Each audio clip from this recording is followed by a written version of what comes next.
Good morning, students.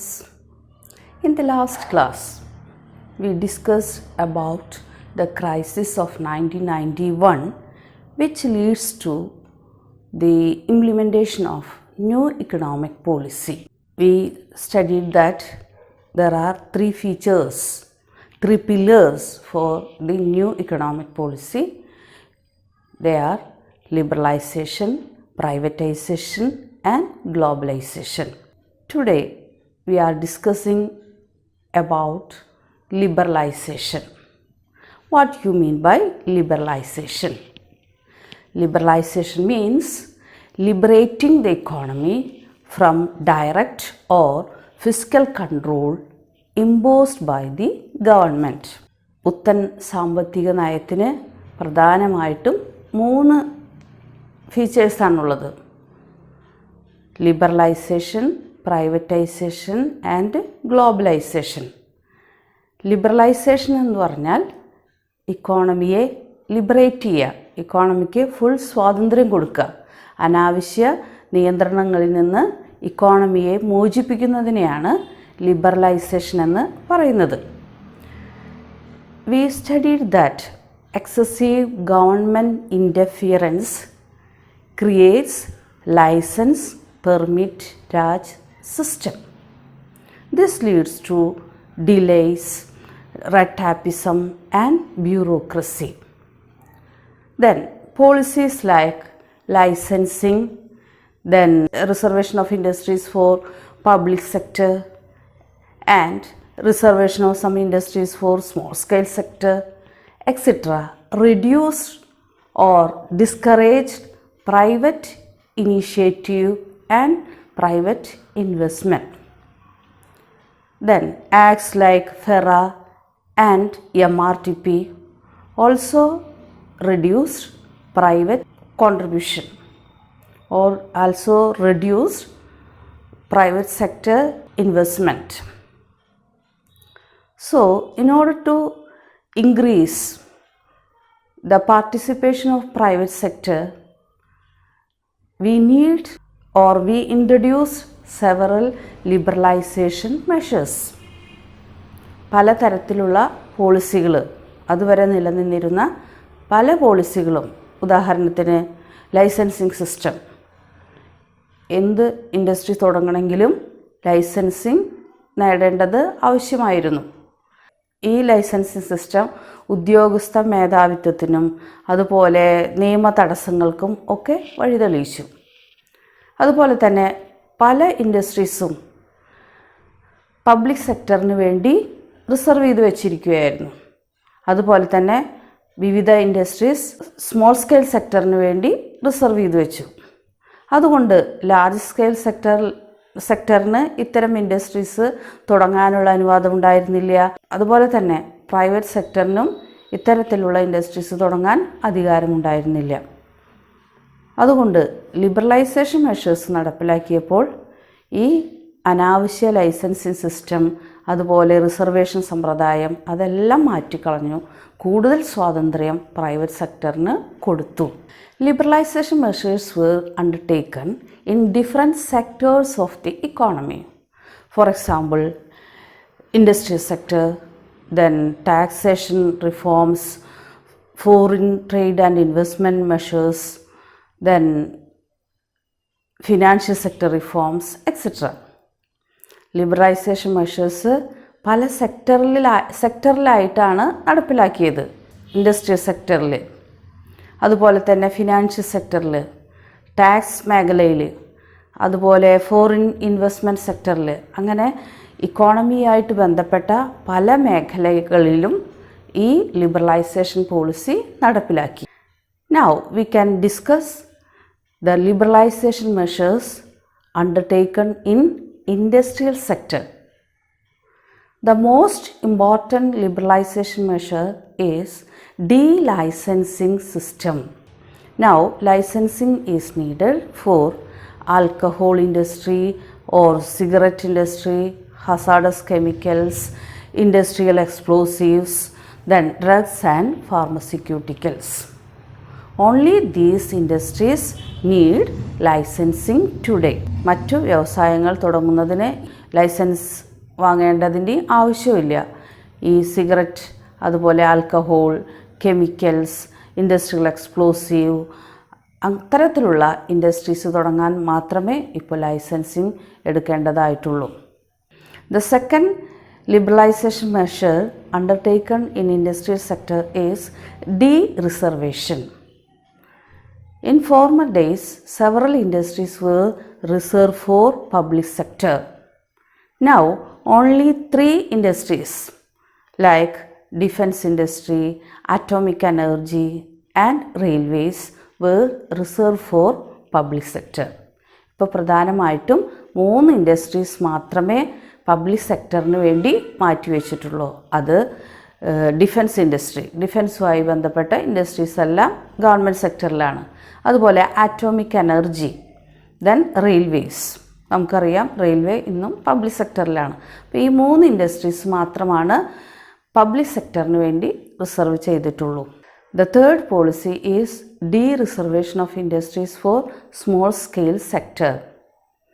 Small scale സെക്ടറിന് വേണ്ടി ഇപ്പോൾ ഇൻഡസ്ട്രീസ് ഒന്നും റിസർവ് ചെയ്ത് വെച്ചിട്ടില്ല. അതുകൊണ്ട് കോമ്പറ്റീഷൻ വന്നു. സ്മോൾ സ്കെയിൽ ഇൻഡസ്ട്രി സെക്ടറിലും അതുപോലെ തന്നെ ലാർജ് സ്കെയിൽ ഇൻഡസ്ട്രീസിനും ഇത്തരം ഇൻഡസ്ട്രീസ് തുടങ്ങാനുള്ള അധികാരവും കൊടുത്തു. Then amendment of MRTP and FERA act. This increase foreign investment. So we can say that there are mainly 4 types of liberalization measures undertaken in industrial sector.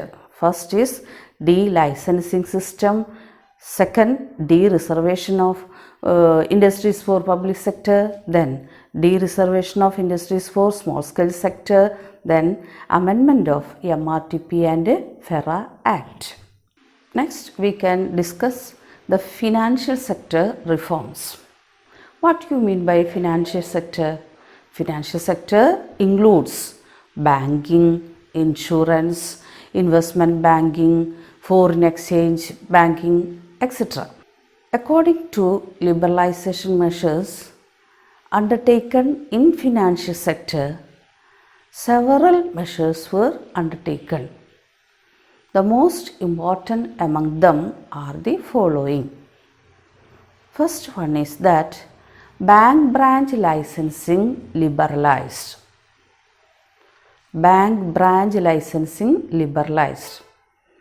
നമുക്കറിയാം ഇന്ന് വിവിധ ബാങ്കുകളുടെ ഇഷ്ടം പോലെ ബ്രാഞ്ചുകൾ പല സ്ഥലങ്ങളിലും ആരംഭിക്കുന്നു. ആ ബ്രാഞ്ച് തുടങ്ങാൻ ആദ്യം ലൈസൻസിങ് ആവശ്യമായിരുന്നു. ഇപ്പോൾ അതിൻ്റെ ഒന്നും ആവശ്യമില്ല. ബാങ്ക് ബ്രാഞ്ച് ലൈസൻസിങ് ലിബറലൈസേഷൻ നടപ്പിലാക്കിയപ്പോൾ ഇഷ്ടം പോലെ ബ്രാഞ്ചുകൾ ആരംഭിക്കാൻ ബാങ്കുകൾക്ക് അധികാരം കിട്ടി. Then new generation banks like ICICI Bank, HDFC Bank, etc. is allowed to start in India. Deposit and lending rates were deregulated. Deposit, നമ്മൾ ബാങ്കിൽ ഡെപ്പോസിറ്റ് ചെയ്യുമ്പോൾ നമുക്ക് കിട്ടുന്ന ഇൻട്രസ്റ്റ് റേറ്റ്, അതുപോലെ തന്നെ നമ്മൾ ലോൺ എടുക്കുമ്പോൾ നമ്മൾ കൊടുക്കേണ്ടി വരുന്ന ഇൻട്രസ്റ്റ് റേറ്റ്, അതിലൊക്കെ ഭേദഗതികൾ വരുത്തി. CRR and SLR rates were reduced.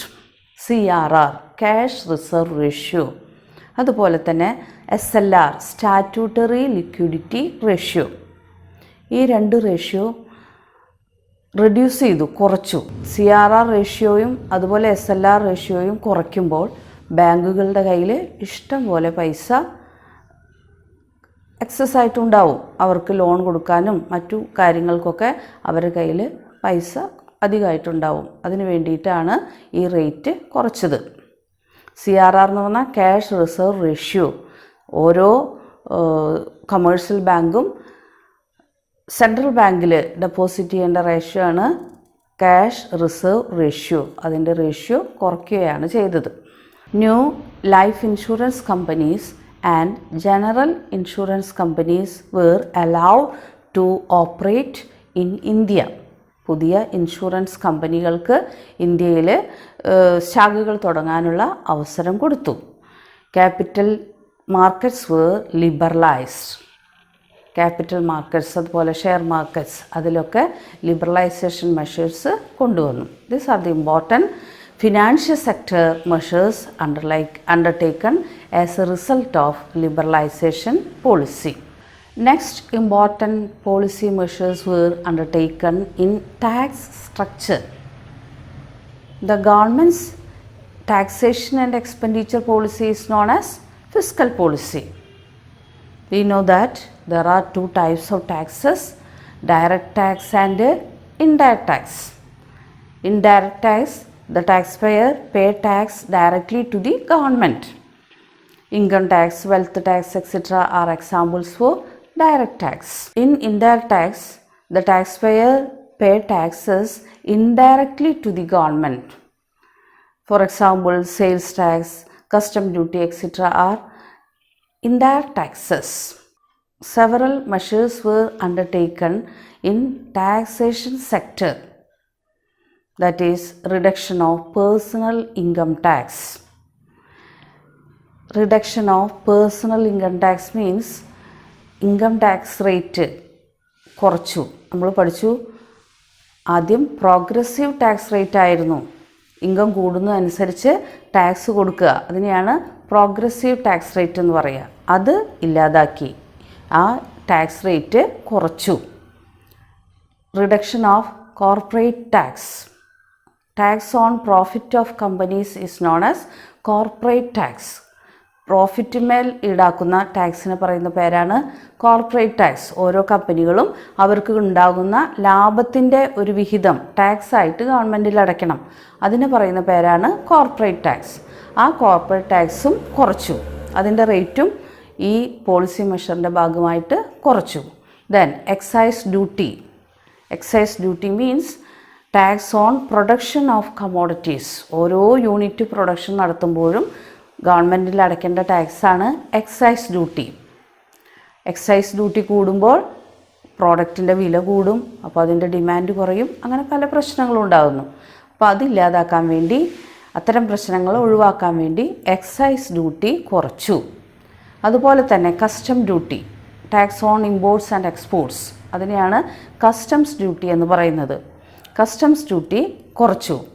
അപ്പോൾ we can import commodities at a low rate of tax, then we can export goods at a very low rate of tax.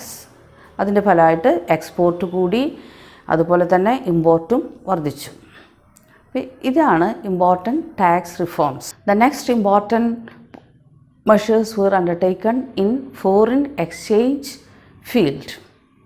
The first measure is devaluation of currency. Devaluation means reducing the value of home currency with respect to foreign currency. മറ്റു രാജ്യങ്ങളുടെ കറൻസിയുമായിട്ട് compare ചെയ്യുമ്പോൾ home currency, നമ്മുടെ ഇന്ത്യയുടെ കാര്യത്തിലാണെങ്കിൽ Indian രൂപയുടെ മൂല്യം കുറയ്ക്കുന്നതിനെയാണ് devaluation of currency എന്ന് പറയുന്നത്. അങ്ങനെ ഇന്ത്യൻ രൂപയുടെ മൂല്യം കുറയുമ്പോൾ ഓട്ടോമാറ്റിക്കായിട്ട് ഇവിടെ നിന്ന് എക്സ്പോർട്ട് കൂടും. എങ്ങനെയാണ് എക്സ്പോർട്ട് കൂടുന്നത്? മറ്റു രാജ്യങ്ങളുടെ കറൻസിയായിട്ട് കമ്പയർ ചെയ്യുമ്പോൾ ഇന്ത്യൻ രൂപയുടെ വില വളരെയധികം കുറയുമ്പോൾ അതിൻ്റെ അർത്ഥം ഇന്ത്യയിൽ നിന്നുള്ള പ്രോഡക്ട്സിന് വളരെ ചീപ്പ് റേറ്റ് കൊടുത്താൽ മതി, വളരെ ചെറിയ വില കൊടുത്താൽ ഫോറിനേഴ്സിന് ഇവിടെ നിന്ന് വാങ്ങിക്കാൻ പറ്റും. അതിനെയാണ് ഡീവാലുവേഷൻ എന്ന് പറയുന്നത്. ഡീവാലുവേഷൻ്റെ ഫലമായിട്ട് എക്സ്പോർട്ട് ധാരാളം വർദ്ധിച്ചു. Then there are two types of exchange rate system. What you mean by exchange rate? Exchanging of one currency with another currency. ഒരു രാജ്യത്തിൻ്റെ കറൻസി മറ്റു രാജ്യത്തിൻ്റെ കറൻസിയായിട്ട് എക്സ്ചേഞ്ച് ചെയ്യുന്നതിനെയാണ്, ആ റേറ്റിന് പറയുന്ന പേരാണ് exchange rate. For example, $1 is equal to 65 rupees. ഒരു dollar കിട്ടാൻ നമ്മൾ 65 രൂപ കൊടുക്കണം. അതാണ് എക്സ്ചേഞ്ച് റേറ്റ്. അപ്പോൾ exchange rate is equal to $1 is equal to 65 rupees. അതുപോലെ തന്നെ രണ്ട് തരത്തിലുള്ള എക്സ്ചേഞ്ച് റേറ്റുകളുണ്ട്. Fixed exchange rate and flexible exchange rate. In former days in India we follow fixed exchange rate system which is fixed by the RBI. There is no change in exchange rate. The central bank fixes the exchange rate. But nowadays we follow the flexible exchange rate system. Flexible exchange rate system is fixed according to demand for foreign currency and supply of foreign currency. Flexible exchange റേറ്റിൽ foreign കറൻസിയുടെ വില ഡിമാൻഡും സപ്ലൈയും അനുസരിച്ച് മാറിക്കൊണ്ടിരിക്കുന്നു. Market forces ആണ് അതിൻ്റെ price തീരുമാനിക്കുന്നത്. Fixed exchange റേറ്റിൽ എന്നും ഒരു ഫിക്സഡ് എമൗണ്ടാണ് സെൻട്രൽ ബാങ്ക് നിശ്ചയിക്കും. നമുക്കറിയാം, ഇപ്പോൾ പത്രമൊക്കെ എടുത്ത് നോക്കിയാൽ വിനിമയ നിരക്ക് ഓരോ ദിവസവും എക്സ്ചേഞ്ച് റേറ്റ് മാറിക്കൊണ്ടിരിക്കും. ഡിമാൻഡിനനുസരിച്ച്, ഫോറിൻ കറൻസിയുടെ ഡിമാൻഡ് അനുസരിച്ച് കറൻസിയുടെ വാല്യൂ, കറൻസിയുടെ പ്രൈസ് കൂടിക്കൊണ്ടിരിക്കും അല്ലെങ്കിൽ കുറഞ്ഞുകൊണ്ടിരിക്കും. അതിനെയാണ് എക്സ്ചേഞ്ച് റേറ്റ് എന്ന് പറയുന്നത്, flexible exchange rate. Another important liberalization measures were undertaken in the field of trade and foreign investment. To promote trade and investment, following measures were introduced. First measure is imports were liberalized. There is no restrictions on imports. ഇഷ്ടം പോലെ നമുക്ക് import ചെയ്യാനുള്ള അധികാരം കിട്ടി. അങ്ങനെ ഒരു നിയമം പാസ്സാക്കി. There is no tariffs and no quota system. നമ്മൾ പഠിച്ചിട്ടുണ്ട്, tariff and quota system were introduced to protect domestic industries. Such tariff and quota system were abolished. Then removal of import and export duties. In order to promote export and import duties were removed. ഇമ്പോർട്ടിനും എക്സ്പോർട്ടിനും ആദ്യം വലിയ നികുതി ചുമത്തേണ്ടി വന്നിരുന്നു, അതെല്ലാം ഇല്ലാതാക്കി. Import licensing system was abolished. ആദ്യം ഇമ്പോർട്ട് ചെയ്യണമെങ്കിൽ ലൈസൻസ് ആവശ്യമായിരുന്നു, ആ സിസ്റ്റം ഇല്ലാതാക്കി, അതിൻ്റെയും ആവശ്യം ഇല്ലാതായി. അപ്പം ഇത്തരം ഫീൽഡിലൊക്കെയാണ് ലിബറലൈസേഷൻ മെഷേഴ്സ് കൊണ്ടുവന്നത്. So we can conclude that liberalisation means liberating the economy from unnecessary controls and regulations. Liberalization measures were undertaken in different forms. That is, in liberalization in industrial sector, financial sector, then tax reforms, trade and investment measures, etc. By introducing all these measures, now we are able to liberate the economy. Dear students, please read and study these topics. Let's see in the next class.